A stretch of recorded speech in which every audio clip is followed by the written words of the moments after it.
Kita beralih ke berita lainnya, Tribuners diduga kancing bayar warga Rp200.000 saat pemilu, caleg Patrick Munandar dilaporkan ke Bawaslu.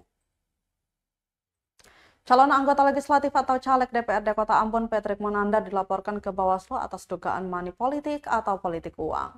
Henry Lusikoi, selaku kuasa hukum pelapor Doni Manusama menjelaskan, caleg dari Partai Perindo itu diduga telah membagikan uang sebesar Rp200.000 kepada warga saat pemilu 2024.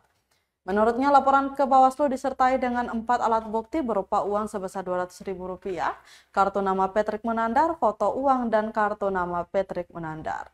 Selain itu, ada pula tangkapan layar hasil percakapan dugaan money politik di WhatsApp.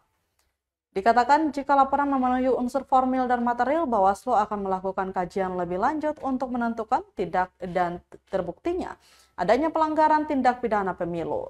Henry berharap laporan ini bisa ditindaklanjuti segera oleh Bawaslu Kota Ambon. Salah satu caleg dari Partai Perindo atas nama Patrick Munandar. Ini baru dugaan, karena kita melaporkan ini kan dugaan. Untuk menetapkan dia terbukti atau tidak itu nanti kan pengadilan. Tapi proses hukumnya nanti di Gakumdu.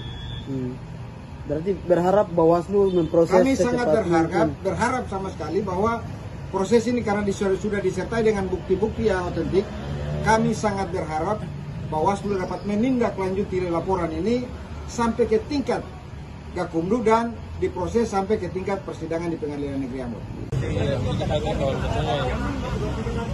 Download Tribun X sekarang, menghadirkan lokal menjadi Indonesia.